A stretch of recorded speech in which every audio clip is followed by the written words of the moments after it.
Olá, sejam muito bem-vindos a mais um Newcast da Volpom Advocacia. No dia de hoje, iremos tratar de assuntos recentes, de novos assuntos relacionados à relação de trabalho. Dentre elas, traremos assuntos que estão a- na mídia hoje, estão sendo tratados e discutidos com muito ênfase dentro das empresas.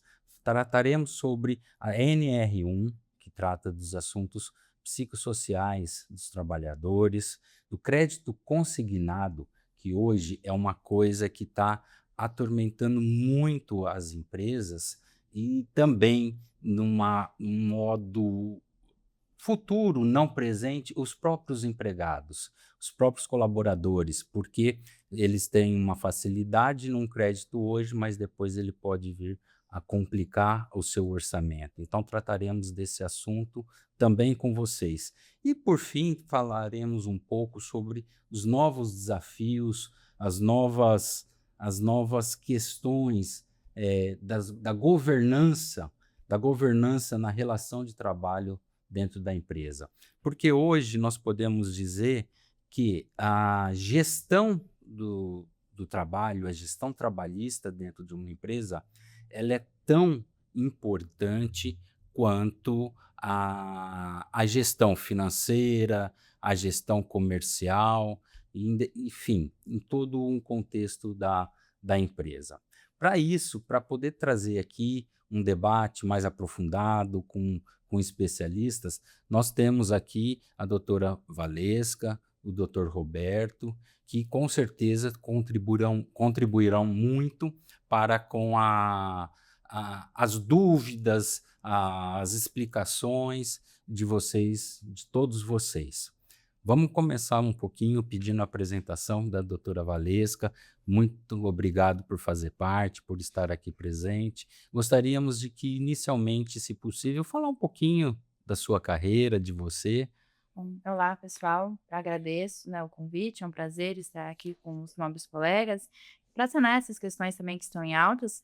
Meu nome é Valesca, sou advogada trabalhista na Volpoma Advocacia, com experiência em questões preventivas, consultivo, e atuando para fortalecer as empresas no cenário de prevenção de riscos, né, e não só combativos, mas de prever mesmo antes que aconteça o pior. Doutor Roberto, muito obrigado pela sua presença, pela participação.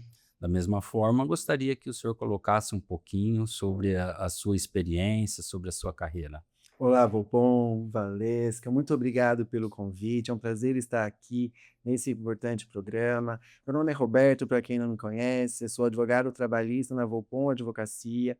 E o nosso objetivo aqui é trazer a prevenção, tentar diminuir os riscos, apresentar aqui as melhores saídas, não ficar apenas na questão contenciosa, na questão de combate mesmo, quando provocado aqui por qualquer tipo de situação.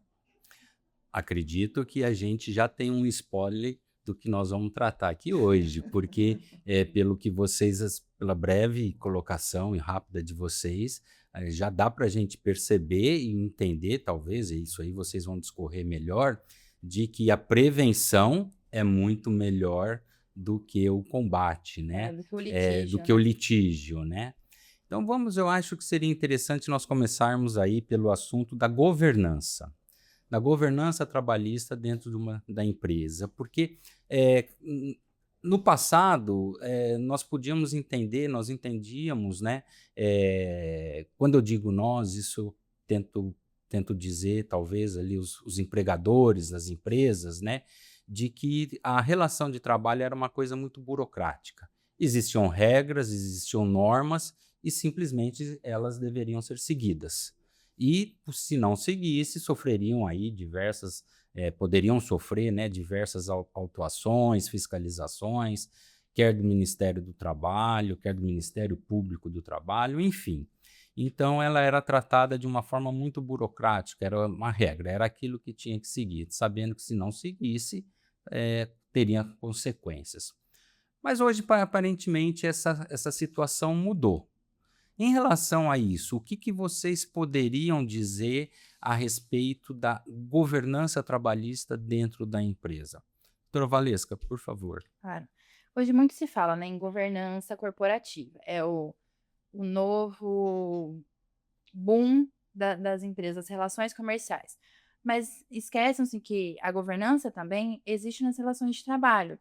Então tem que ser uma mudança do paradigma da empresa, do que ela é enquanto empregador.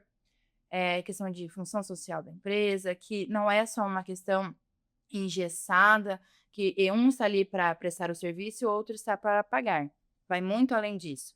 Que a maioria dos empregados passam mais tempo dentro do trabalho do que em suas casas ou fora do ambiente laboral. Então, tem que ter essa mudança de paradigma, né? Que a empresa está ali só para executar um trabalho e dar a contraprestação. Então, tem que ser uma mudança cultural, né, de empresas não verem o trabalhador apenas como um custo, como o direito do trabalho como um custo que eventualmente vai onerar a folha, como eventualmente eh, o juiz vai decidir de tal forma ou de tal forma. Não, tem que ser uma mudança cultural justamente de prevenção.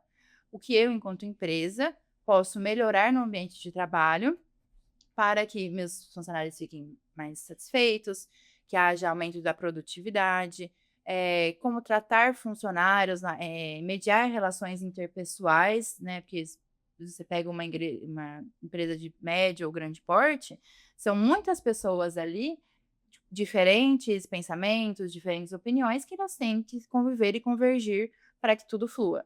Então, quando tem um norte, a empresa está bem, tem uma base sólida do que ela é enquanto cultura, enquanto objetivos, tudo caminha melhor. Então tem que ter essa mudança de paradigma, uma mudança cultural, e não é só essa mudança também vai para uma questão de prevenção, né? Eu não tenho que ser só reativo, eu tenho que esperar acontecer para ver o que eu vou fazer quando acontecer. Já é uma mudança cultural para prevenir. Eu, enquanto gestão, né, como questão de governança, o que eu, empresa, empregador, farei para prevenir que eventuais litígios aconteçam. Claro que nada é 100%. Às vezes uma questão ou outra vai acontecer, mas o que eu posso fazer para, se não zerar, minimizar os riscos? Então, essa mudança cultural de prevenir é melhor do que litigar, né, de ser uma questão muito reativa. E para que isso flua, né, aconteça, tenha um fortalecimento, tem que ter integração entre setores. Departamento pessoal, diretores, gestores, jurídico, questão de saúde e segurança do trabalho, todos têm que convergir para alinhar o objetivo e a expectativa do empregador e do empregado também, né, para que sejam analisadas as questões do que prejudica a relação de trabalho, ou como pode ser melhorada, ou algum ponto de insatisfação que pode ser melhorada de 2 caminhos, e qual que é o caminho que não vai sobrecarregar o empregador também, porque a gente não fala só para proteger o empregado, mas também é para ter o objetivo do empregador alcançado com minimização de riscos, né. E aí é onde entra o planejamento. Tudo tem que ser muito bem planejado e estruturado, com documentação, análise de risco, análise de convenções, para entender como fazer, qual a melhor forma e como integrar todos os sistemas. Na sua colocação, a gente lembra, né, assim, e isso é comum acontecer, com algumas empresas, onde ela fala assim: "Ah, mas eu não tenho processo trabalhista". Mas, por que que ela não tem o processo trabalhista? E se ela fala que não tem, ela acha que ela está correta, né.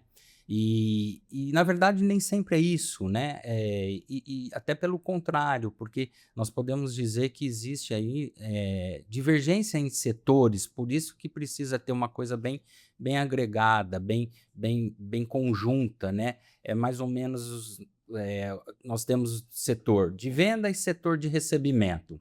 Um quer vender, o outro quer receber. Muitas vezes existe um conflito dessas áreas. Só que esse conflito dessas áreas é entre pessoas.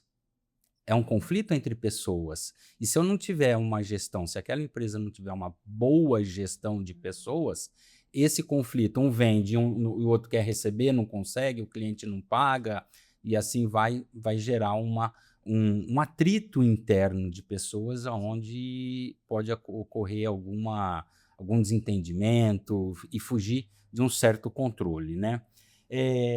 Roberto, dentro assim, desse aspecto, como que você enxerga hoje, em termos de perspectiva, essa mudança, essa alteração de pensamento da, de fiscalização? Como é que está isso?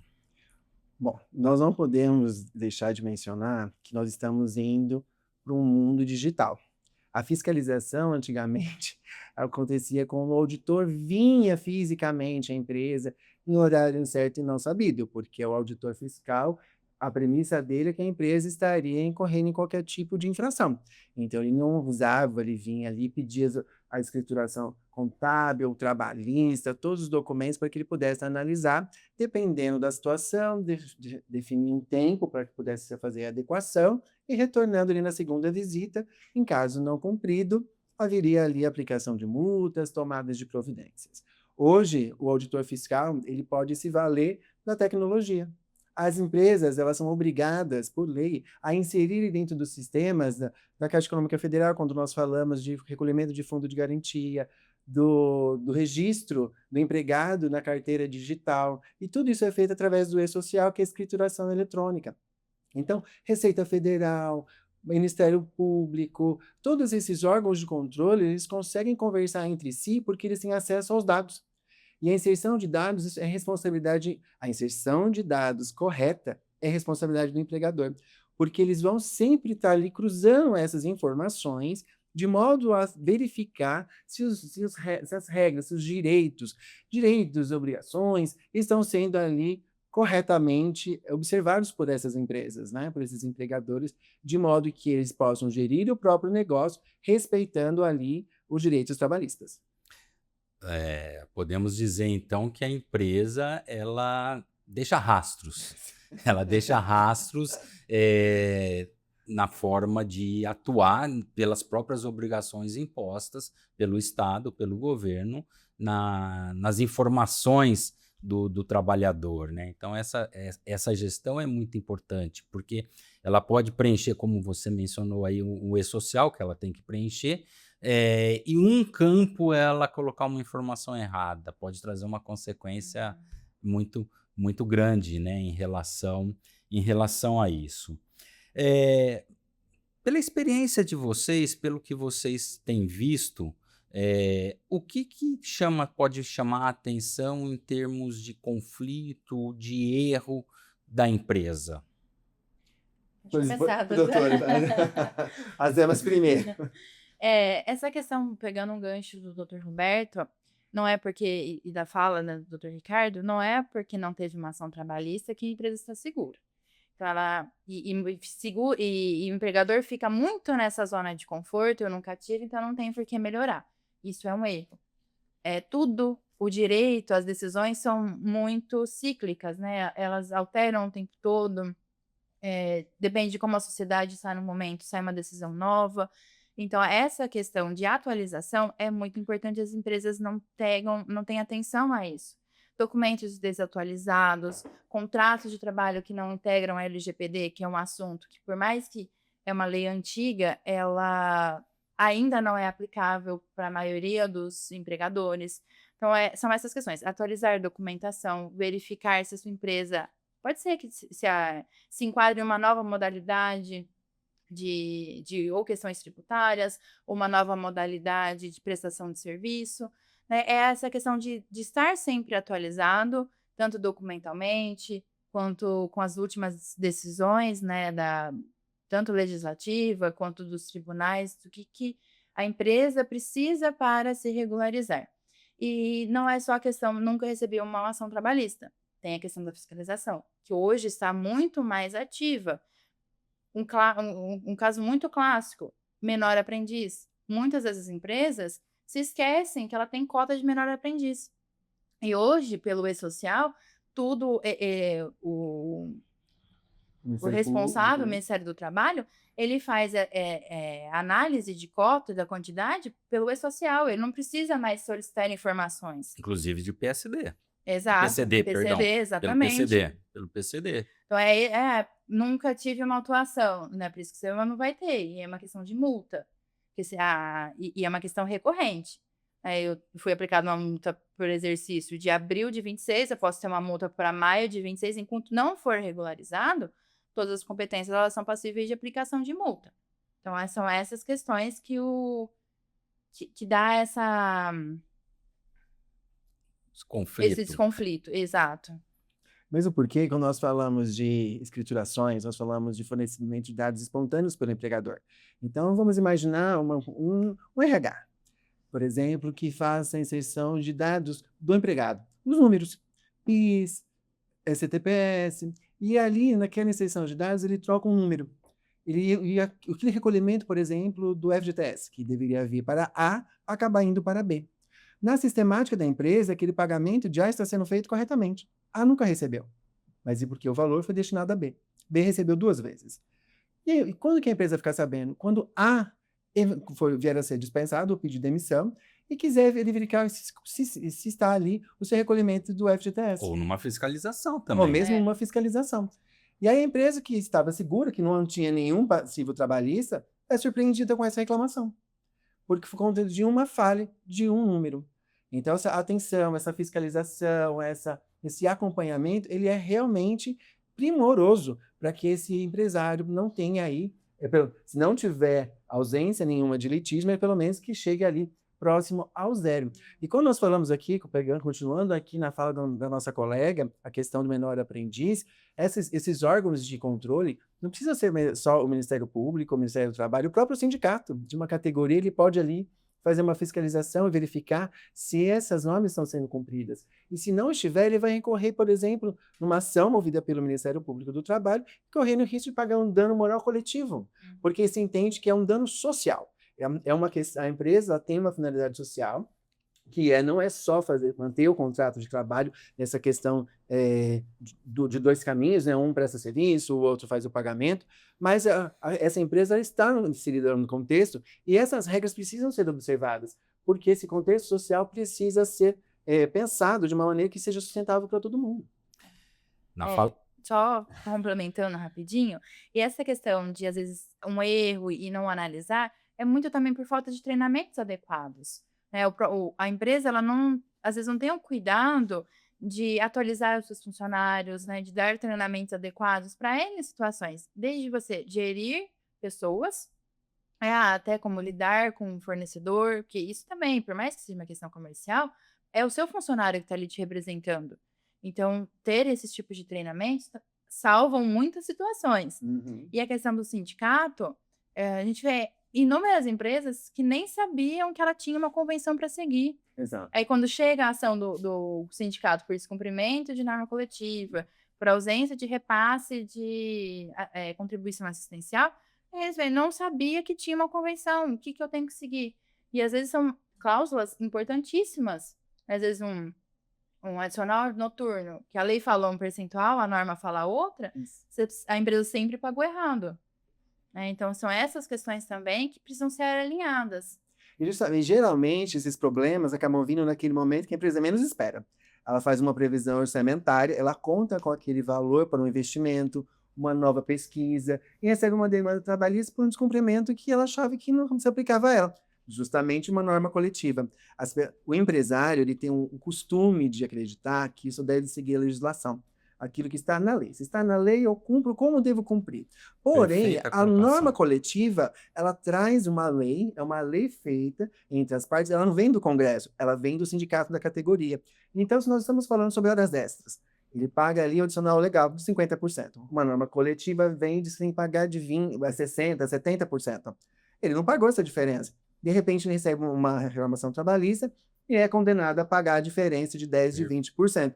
E aquele dinheiro que iria ser usado por uma pesquisa, para um desenvolvimento, acaba pagando uma condenação trabalhista. Nessa fala de vocês, fica muito clara uma situação que é o passivo, nós podemos dizer que o passivo trabalhista é um passivo oculto. Ele é um passivo diferente de quando existe uma transação comercial onde uma empresa vende, a outra compra e tem que pagar e deixa de pagar ou deixa de entregar a mercadoria. Isso é concreto, nós conseguimos enxergar. Ah, aquela nota fiscal, aquela duplicata não foi paga de R$ 500. A dívida é de R$ 500. O passivo trabalhista, pelo que vocês estão colocando, e podemos dizer de uma forma, no meu ponto de vista, muito clara e objetiva, ele é oculto. Ele só vai aparecer a partir do momento em que haja uma fiscalização e que venha a detectar aquela falha, como no seu exemplo, no caso de a lei fala 50% de horas extras, mas a convenção coletiva vem e fala 60%. Então, eu criei um passivo e eu não enxerguei, só enxerguei naquele momento. Ou também quando houver uma ação trabalhista, que o empregado o ex-colaborador vai vir pedir uma diferença de horas extras. Então, eu achei que paguei correto, mas eu paguei. Não, você pagou, mas não pagou de forma correta. Então, ele só aparece ali. E mais uma colocação, até pela questão de tecnologia que vocês colocaram, a própria forma da justiça, do Ministério Público do Trabalho, das fiscalizações, chegarem, intimarem a própria empresa, né? Hoje, a função do oficial de justiça, a função do próprio fiscal, como você falou que iria na empresa, praticamente não tem, porque elas são todas vias e-mail, né? A Justiça tem um sistema próprio, o Ministério do Trabalho, o Ministério Público também tem um próprio. Eles mandam o e-mail para a empresa, e a empresa tem um prazo para dar um retorno, sob pena, inclusive, de se não der o aceite, ter uma multa para pagar. Sim. Não é isso? Isso. É um ponto muito importante. É a gestão, né? Podemos dizer, Exato. é a gestão Entrar tem que ser tanto na feita. gestão de procedimentos mesmo, né? Quanto de entender que essa é uma atualização recente, podemos dizer, porque foi implementada no ano passado, e que veio para ficar. Então, todas as intimações de ações acontecem pelo domicílio judicial eletrônico, que muitas empresas também não sabem que existe. Teve uma questão de cadastro compulsório de quem não se cadastrou no tempo determinado. Então, às vezes ela está recebendo uma notificação de uma ação trabalhista, ela não viu, perde prazo, se aplica-se multa em caso, né, de não aceite, porque tem um prazo de 3 dias para aceite.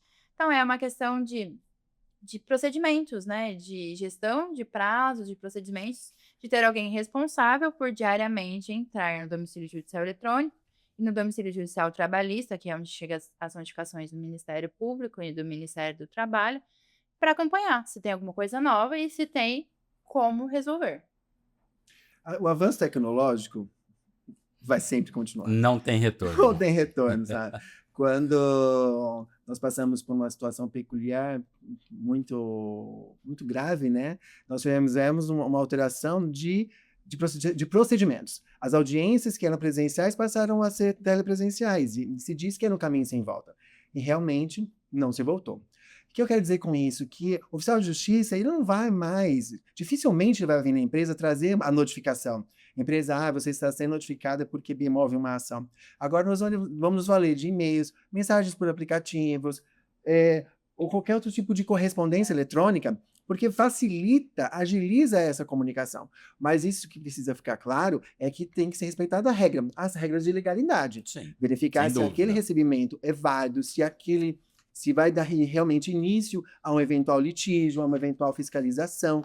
Porque se isso, embora seja digital, a tecnologia ela não pode incorrer no descumprimento da lei. O procedimento pode ser novo, mas a lei deve continuar sendo observada. E também entramos na questão de existem aproveitadores em todas as situações. Sim. Né? Tem a questão do golpe do falso advogado, como tem a questão do golpe agora, provavelmente vai vir a acontecer em breve, de receber notificações que não são processos. Né? Que já deve ter alguém que faça isso. Então é isso, se certificar que você está recebendo e validando questões de órgãos oficiais, de canais oficiais de recebimento. esses 2 exemplos do domicílio judicial eletrônico, eles estão vinculados ao CNJ.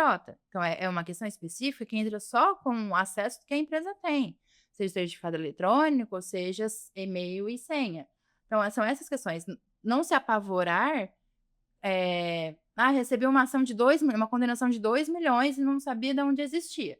Talvez seja uma fraude, tá? Então é analisar a situação com parcimônia e ponderação. E aí nós voltamos a falar sobre a boa governança. É. Você ter um corpo jurídico atuante, preventivo, que atue em conjunto com os demais setores, vai poder trazer para esse empresário o esclarecimento.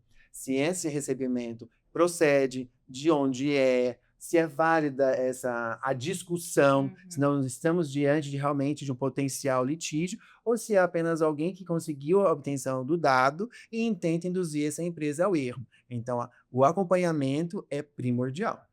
Não, perfeito, perfeita colocação de vocês. Realmente nós conseguimos enxergar e ver que a gestão dentro da empresa, a gestão trabalhista, hoje ela é de suma importância. Ela não tem volta. Ela cada vez mais ela precisa ser aprimorada, qualificada, com pessoas de confiança, para que possa ter uma gestão perfeita, para que, se não perfeita, quase perfeita, da melhor forma possível, né? E sempre, como bem colocado, Roberto, na dúvida, consultar o seu corpo jurídico, quer ele seja interno, quer seja externo, sempre consultar para que ele possa validar se aquela notificação, aquela intimação, ela procede ou não procede e verificar do que se trata.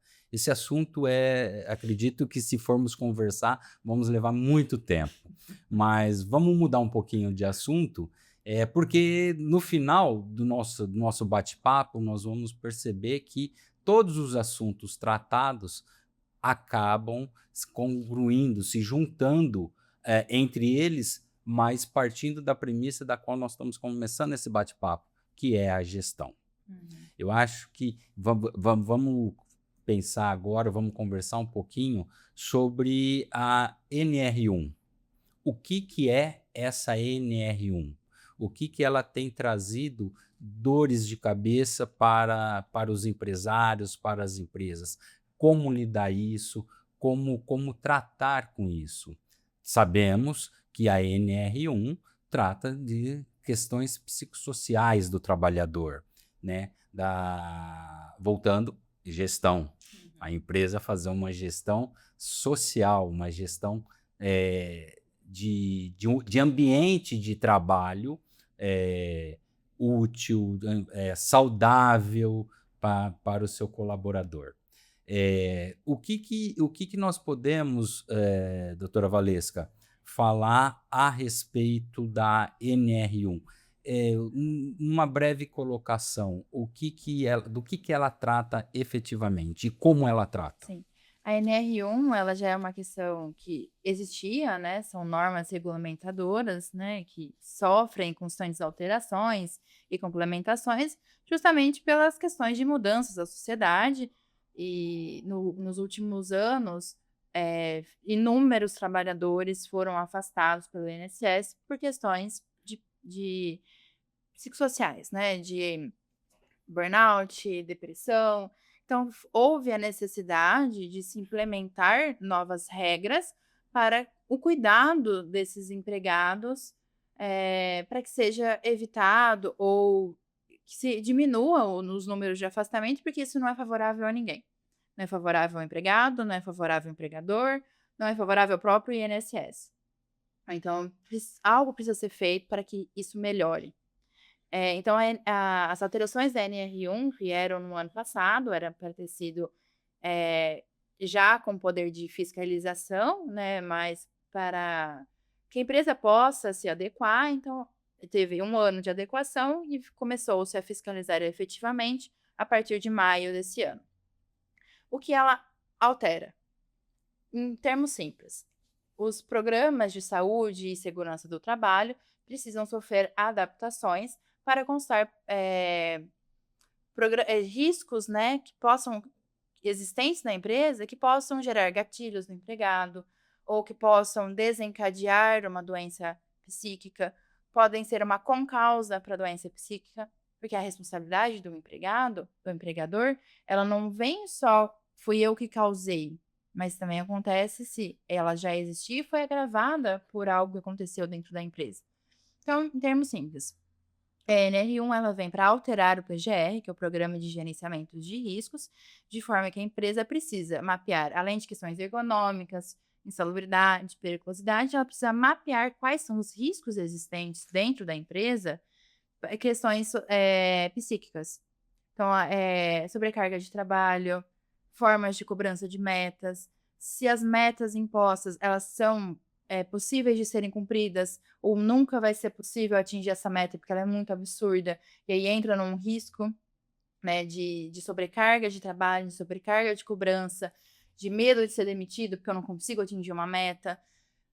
Entra na questão de gerenciamento, de governança das pessoas, de como falar com o seu funcionário, para cobrança mesmo, né, de como ele tem que se comportar. Voltamos. Não é tudo que é falado que gera dano ou que gera, mas é a forma com que se fala. Sim.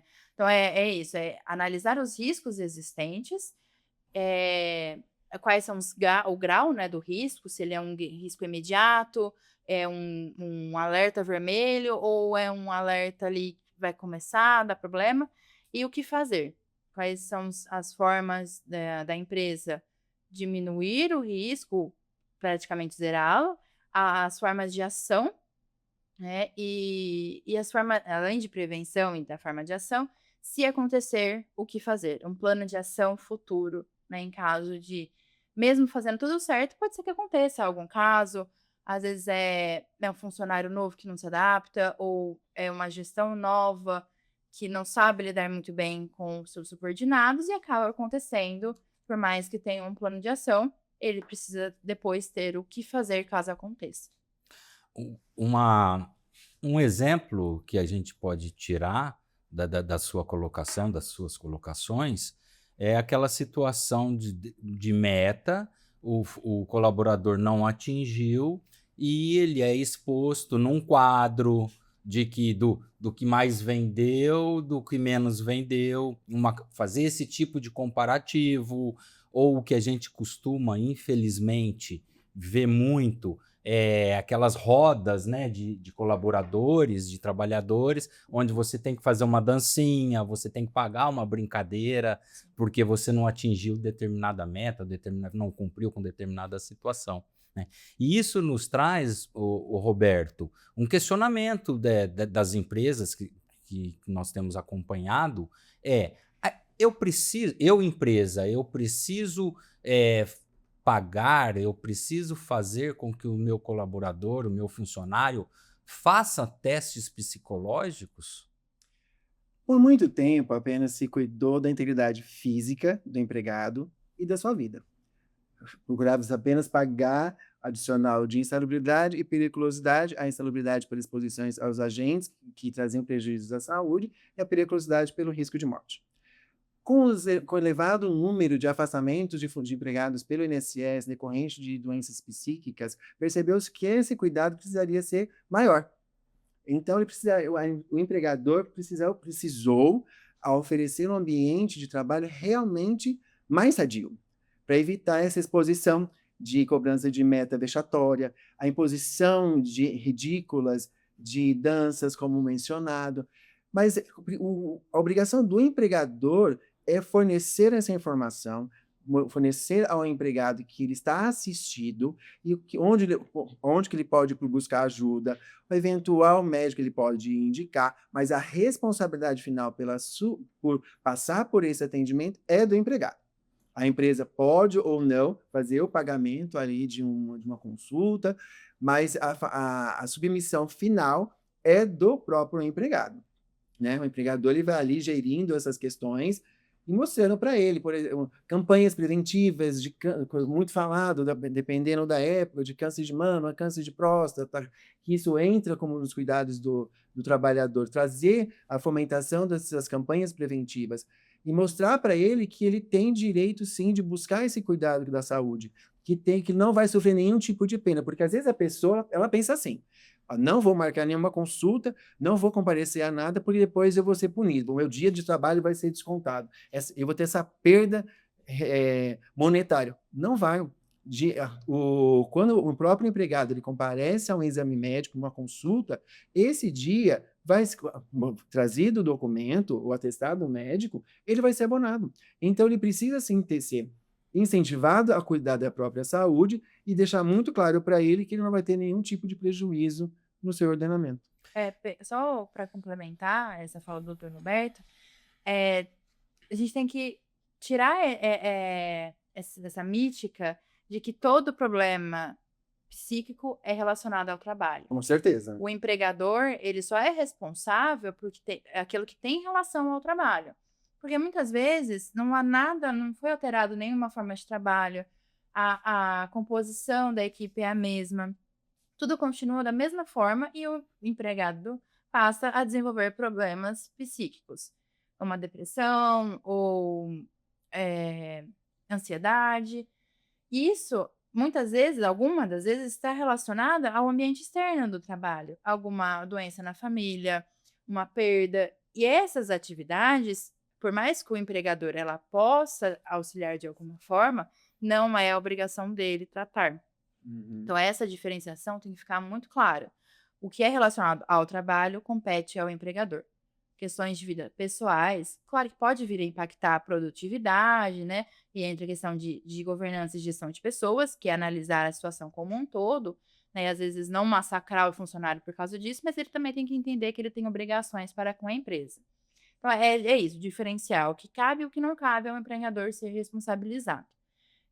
E a questão do WhatsApp, da forma de cobrança de metas, às vezes a gente vê algumas empresas que fazem um ranking de metas no grupo de WhatsApp coletivo.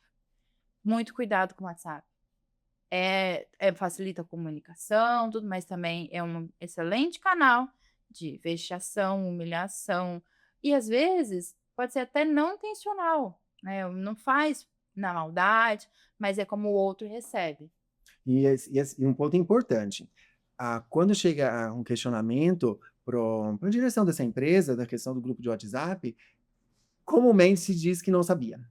O desconhecimento não isenta a responsabilidade. Sim, sim. Então, nós estamos falando de um clássico, vendas. Então, nós temos um gestor de vendas e há um grupo criado entre os próprios colaboradores. Esse gestor ele pode estar dentro ou não desse grupo. Se dentro, ele deve gerir essas comunicações, de modo que não haja qualquer tipo de ofensa, humilhação, situações vexatórias. Porque o preposto, ele responde, porque o empregador vai responder pelos atos do seu preposto. Então, a empresa, quando ela simplesmente fala que não sabia, ela não vai ficar isenta disso. Ela vai responder, sim, por todas essas situações, por ausência de cuidado. A pessoa, ela tem um problema pessoal, a pressão do trabalho vai fomentar esse problema, porque isso vai somar, vai acumular. E o ambiente de trabalho ele precisa ser acolhedor, para que todo mundo ali possa cumprir com as suas responsabilidades, porque ficamos juntos mais tempo no trabalho, e essas questões elas interferem. E essa pessoa já tem um problema pessoal, ela está dentro do grupo de WhatsApp, e ela vem a ser exposta à humilhação, ele tende a ser afastado, porque ele vai se desenvolver ali um problema psíquico. Sim. E só a questão de não sabia, exatamente, não exime. E é onde entra a prevenção. Voltamos à governança. Onde entra a questão de prevenção. O que eu, o empregador, tenho que fazer para ter documentalmente que eu previno a questão do assédio, que eu me preocupo com as questões psíquicas do meu empregado. Porque não é só, nunca teve nenhum problema aqui dentro da empresa. O Ministério do Trabalho, ele vai fiscalizar. E não é porque nunca aconteceu que você não tem que ter registrado. Ou porque você não sabia, não quer dizer que não esteja acontecendo. Exato. Você apenas não tem o conhecimento. Exato. É onde entra as questões de PGR atualizado, com questões de análise de riscos e formas de combate, onde entra um estudo de atestados. Eu tenho um empregado que me apresenta muito atestado, então é analisar os CIDs. Se for, às vezes, uma dor de barriga, pode ser já indícios de questões psíquicas, mas não necessariamente eu tenho que afastá-lo, mas eu tenho que analisar e continuar monitorando esse funcionário. Ter conversas, análises mais detalhadas desse caso. Ter um canal de denúncia implementado, né, porque é a forma que o funcionário tem de relatar um problema que vem acontecendo, porque entramos na questão, eu não sabia, então não existe. Não, às vezes ele só não tem como comunicar. Então tem que ser um canal sigiloso, que pessoas específicas tenham acesso, para não gerar exposição desnecessária e inibir o funcionário de relatar um problema. Porque às vezes ou coleguinha ou é uma questão hierárquica. E aí entra a função da empresa de analisar, investigar, concluir a questão e ver qual procedimento vai ser adotado. Então, muitas vezes, a reciclagem de um funcionário, implementação de treinamentos específicos para a liderança, né? Então, assim, a liderança ela tem que saber que não é tudo que ela pode fazer. Ela sim é responsável pela organização do ambiente de trabalho, mas ela também não pode ser uma questão opressora. Então, eu faço brincadeirinhas. Não tem que fazer brincadeirinhas. Você tem que exigir que o seu subordinado esteja dentro do objeto do contrato de trabalho dele. E não... E assim, claro, se ele não estiver cumprindo com as suas obrigações, é uma conversa, um feedback reservado, e não no meio de todo mundo. Então, são essas questões que precisam estar documentadas para a empresa, eventual fiscalização ou eventual ação, ela ter como comprovar que ela analisou os riscos, gerenciava os riscos e tem toda uma documentação do que ela fez para combater isso. Perfeito, perfeito. Nós temos, então, 3 situações bem claras. Gestão de pessoas, governança. Gestão de pessoas, governança. Nós temos a saúde ocupacional, que deve ser administrada por essa governança, que fique atenta em relação a isso. E, como bem colocado, que nem tudo decorre do trabalho, coisas que podem ser externas, que não tem nenhuma relação, nós temos o empresário, a empresa ter o seu corpo jurídico apto e adequado para poder orientar e auxiliar em termos dos procedimentos. Com certeza.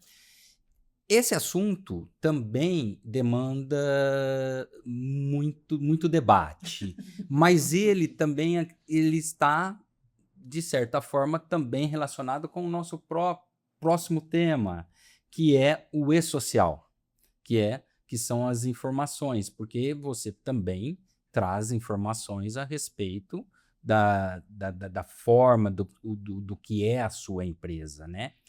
E dentro do e-social, Roberto, o que você destacaria?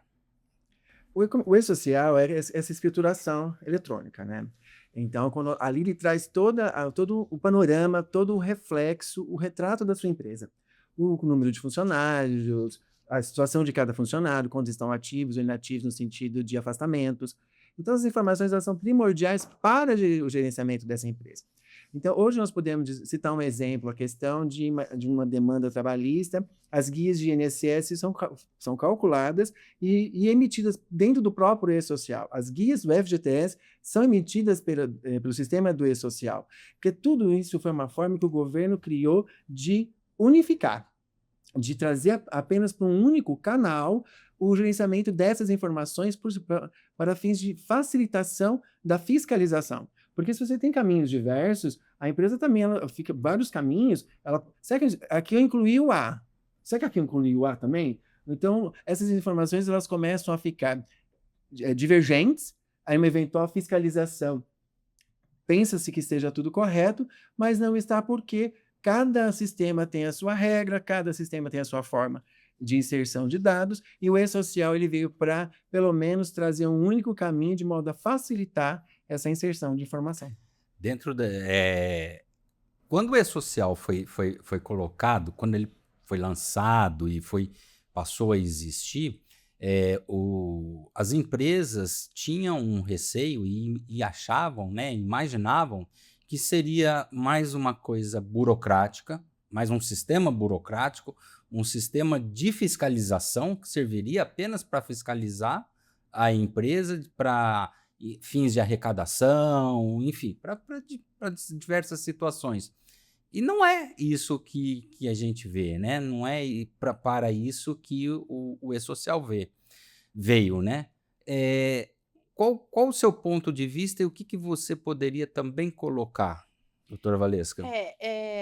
O E-Social veio, então, para unir informações, né? Então, é a folha de pagamento que se cruza com o recolhimento, com eventos de abertura não, mas informações de CAT. Então, um acidente do trabalho, ele é muito mais fácil de gerir ali dentro, né, desses cruzamentos de informações. Os exames ocupacionais, né, tudo ali o E-Social veio mesmo para auxiliar a governança das empresas enquanto análise e acompanhamento dos documentos de seus funcionários.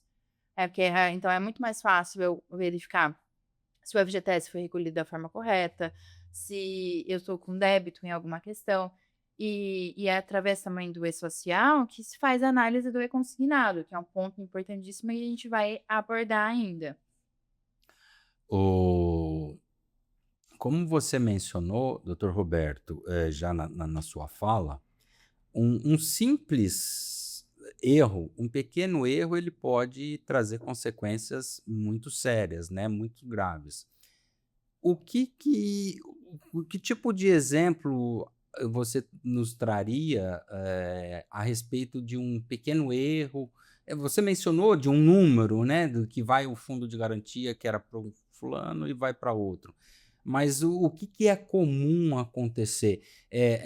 As informações entre contabilidade, entre departamentos da própria empresa, como que é isso, né? O que isso pode trazer de dificuldade para a empresa? Uma má gestão. Ela vai ter dificuldade para gerir todo esse corpo de funcionários, todo esse corpo de a sua própria estrutura como um todo. Porque o lançamento de dados ele é primordial para essa empresa. Então, se nós temos um funcionário que está afastado pelo INSS, por exemplo, porque ele teve ali um problema de saúde qualquer, não relacionado ao trabalho, mas ele está afastado. E se você não tiver essa informação correta no E-Social, você vai ficar pagando para ele, por exemplo, o salário. Ele já está recebendo o benefício pelo INSS e a empresa continua pagando o salário quando não deveria mais pagar, porque o afastamento pelo INSS suspende direitos. Então, ele deixa de trabalhar e a empresa deixa de fazer o pagamento, mas ele não está desguarnecido, ele está recebendo um auxílio previdenciário. Então, se a empresa não tiver esse cuidado, se a pessoa responsável por ingerir essas informações não tiver esse cuidado, a empresa vai incorrer num aumento de passivo, de forma desnecessária.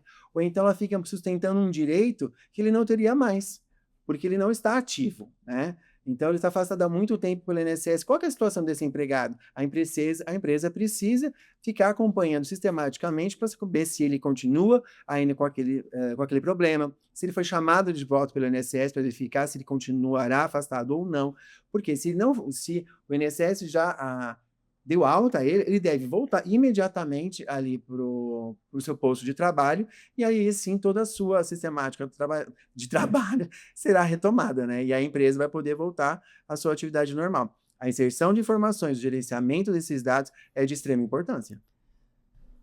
Concluindo esse tema, podemos de forma muito clara dizer que uma falha, um erro no preenchimento do E-Social vai ter consequências tributárias, previdenciários e trabalhistas. Exato.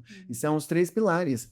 E a empresa, voltamos a mencionar, a empresa ela tem provisionamento econômico. Ela conta com o próprio dinheiro para investimentos, lançamento de novos produtos, pesquisas, e geralmente esse tipo de situação vem quando ela menos espera. Então ela queria usar um dinheiro para lançar um novo produto e ela precisa usar para pagar uma dívida trabalhista, tributária ou mesmo previdenciária.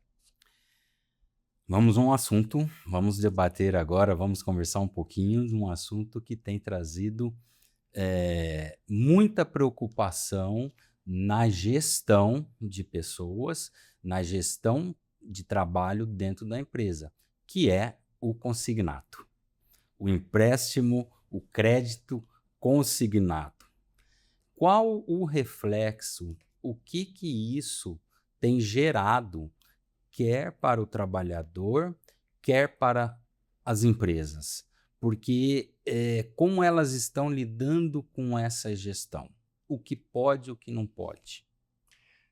As pessoas precisam lembrar sempre que nós estamos falando de empréstimo. Nós estamos falando que esse dinheiro vai ser devolvido em algum momento. O crédito consignado não é uma doação. Não é uma doação da empresa e muito menos do governo. É uma facilitação no momento de maior necessidade. Então, o trabalhador, através da carteira digital, ele consegue o acesso a esse crédito consignado e vai informar o seu empregador, que vai ter a responsabilidade, então, de fazer a retenção e o repasse a esse credor. A retenção e o não repasse implica em problema penal, por exemplo, porque nós poderemos falar aqui uma questão de apropriação.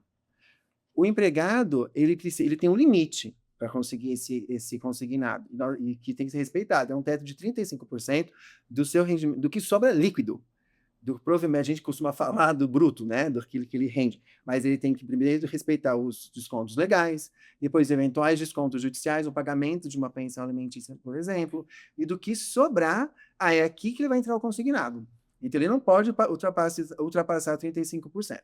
Vamos dizer que esse trabalhador, ele ultrapasse e no mês ele não tenha como pagar essa dívida. Ele precisa buscar o seu credor, porque a empresa vai informar a esse local, então, que não foi possível fazer a retenção naquele mês daquela parcela, porque a dívida é do empregado. O empregador apenas vai ficar ali como um intermediador dessa relação. O empregador ele só vai ser responsável se ele deixar de cumprir com a sua obrigação de fazer, o repasse, porque ele não toma o empréstimo, quem toma é o empregado. Então é preciso muito cuidado. E as empresas começaram a ter esse problema porque o empregado ele conseguiu mais, às vezes, 1, 2, 3, até 4 empréstimos consignados. E quando chega a época do fechamento de folha, ele não tem mais como fazer o pagamento desse consignado. E aí, ao final, vem todo aquele desconto que ele tem a receber praticamente nada. E aí o empregado vem e questiona a empresa. Ele fala, mas como assim? O mês passado eu recebi, por exemplo, R$ 1.500. No mês seguinte, do nada, R$ 100. O que aconteceu com a diferença?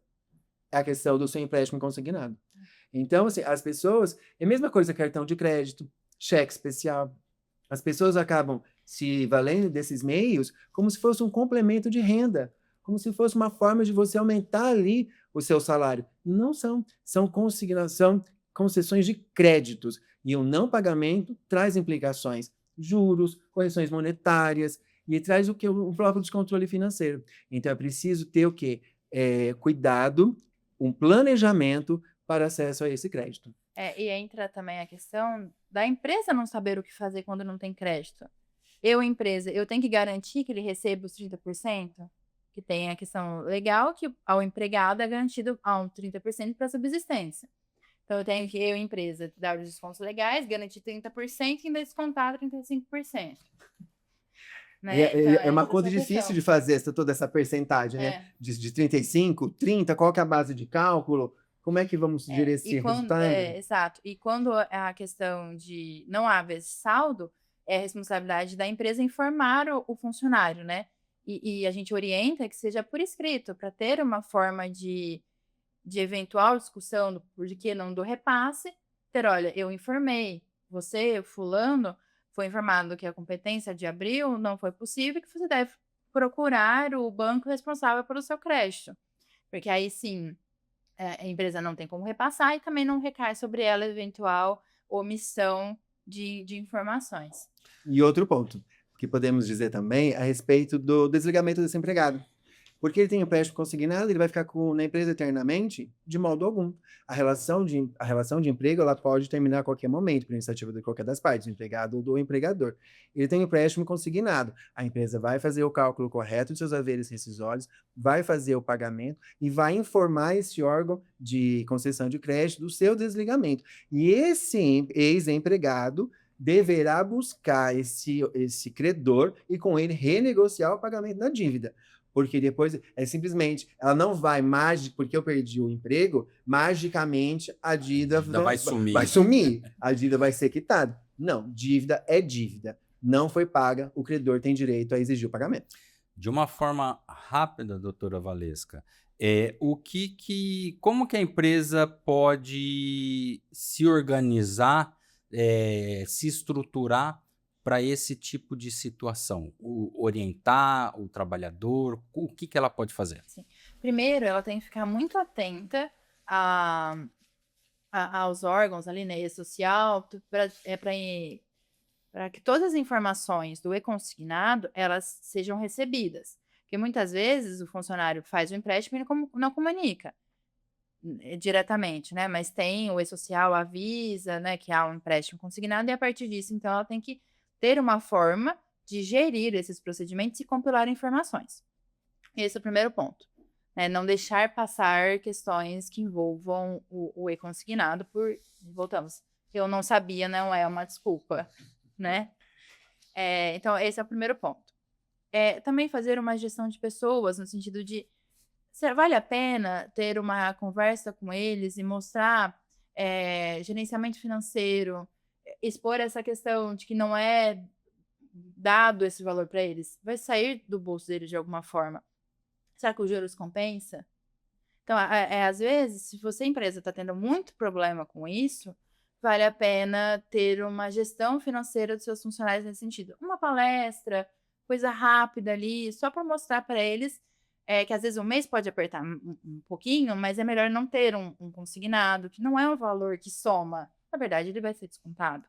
Então, é isso. Ter fluxos internos de análise, porque isso também pode gerar um problema psicossocial que não tem relação ao trabalho, é externo, mas pode impactar na produtividade dele. Porque se eu trabalho da mesma forma como eu sempre trabalhei, no final do mês eu recebo R$ 100, eu não vou querer continuar me desempenhando da forma com que eu desempenhava. Então, isso pode gerar impactos também na linha de produção da empresa, né? E deixar tudo registrado, documental, quando não há o repasse, o porquê do não repasse, informar quando o crédito é insuficiente. Então, é isso, é se estruturar para se proteger. Essas questões, rapidamente aqui podemos dizer que elas convergem. Elas giram em torno, elas sempre estão de uma ordem, de uma forma cíclica. E aí a questão do cuidado desse empregado. Se a empresa identifica que um número excessivo de empregados vem tomando empréstimos consignados, é fazer uma campanha de prevenção, um esclarecimento, para que consiga ainda manter ali um ambiente de trabalho sadio. Isso não é uma obrigação da empresa, ela não é obrigada a fazer esse tipo de procedimento. A obrigação dela é descontar, repassar e informar quando não é possível. Mas voltamos à questão de governança, né? Será que empresa, se eu posso fazer mais sem me onerar, e isso pode ser que venha a ser favorável a mim futuramente, né? Por que não fazer? É a mesma coisa da NR1. Ela não pode ser vista só como uma questão, mais um procedimento a ser adotado. Não, é uma questão favorável à empresa. Porque a partir disso, ela vai mostrar que, às vezes, o que o empregado está sentindo não é em relação a ela, que ela gerencia os riscos dela. Então, tem que ser vista como mais uma arma de defesa e de combate do que como mais uma burocracia a ser feita. Diante de tudo isso que foi colocado, mas isso o que fica claro, que tudo nós tratamos de dados, né, de informações, quer para gestão, quer na questão do consignado, quer na questão de R1, da NR1, do e-social, e as empresas precisam ficar muito atentas à LGPD, né? Porque todas essas informações são informações sensíveis que serão repassadas para os órgãos, então elas precisam ficar muito atentas a essa questão. Roberto, de forma rápida, para que possamos terminar aqui o nosso bate-papo, quais seriam as suas considerações finais em relação à nossa discussão de hoje? E o que o empresário deve fazer para mitigar os seus riscos? O empresário deve se valer de uma equipe multidisciplinar, se aliar de profissionais de diferentes áreas que tenham qualificações específicas que conversem entre si. para que possam colaborar de forma objetiva com o crescimento do negócio. Não adianta nada eu ter um bom corpo jurídico se eu não tenho uma boa contabilidade. Não adianta nada ter um jurídico e uma contabilidade se eu não tenho um bom comercial. Então, ele precisa estar atento a todas essas informações, estar atento aos cuidados, às sessões de dados, ao gerenciamento de risco de pessoas, gerenciamento desse negócio, para que ele possa se encaminhar sempre para um crescimento, tentando, se não zerar, estar próximo de zero nos seus principais riscos. Né? Observar se está pagando corretamente um direito, se fez um pagamento, uma concessão adequada, de modo que ele possa sempre evitar ter aquele passivo que possa vir a surpreender naquele momento que ele menos espera. Doutora Valesca, de uma forma rápida também, quais seriam as considerações finais a respeito do nosso bate-papo de hoje? Pegando bem o gancho do Dr. Roberto, né, é exatamente isso. É a integração das equipes e uma mudança também de cultura e pensamento das empresas. Não é mais um gasto. Eu não estou gerindo uma equipe ou tendo um corpo jurídico para mais um gasto que eu tenho mensal. Não, é justamente para evitar dispensas irregulares, para evitar que eu tenha um gasto exorbitante com uma ação trabalhista por não respeitar a convenção, por não respeitar afastamentos. Então, é essa mudança, né? E entender que tudo está interligado. Todas as questões, elas precisam ser analisadas com cuidado e não serem entendidas apenas como mais uma burocracia ou mais um gasto. Muito pelo contrário. Às vezes, algum procedimento que a empresa toma, que no momento é um pouco chato ou complicado de ser aplicado, eventualmente ela vai gerar bons resultados. O funcionário fica mais feliz, ele trabalha melhor, ele rende mais. Então, são essas análises que têm que ser feitas e não pensando só no presente, mas muito mais no futuro, tanto positiva quanto negativamente.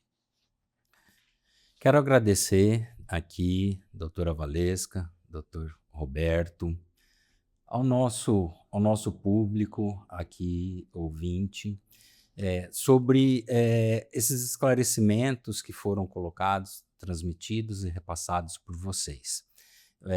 Acredito que tenha sido de grande valia para todos do segmento, independentemente do setor, se ele é um colaborador, se ele é um empregado, ou se ele é um empresário, ou se ele é um gestor, um contabilista, e até para nossos colegas também, as quais nós estamos sempre debatendo, né? Então, eu agradeço a presença de vocês, a oportunidade, e estaremos em breve novamente. E o que vocês dois deixaram claro, de uma forma muito objetiva: prevenir é melhor do que remediar. Uhum. Então, nós concluímos também que a prevenção, o consultivo, ele é muito melhor do que nós termos que partir para o contencioso. Uhum. Muito obrigado por mais uma vez e até a próxima, que estaremos em breve.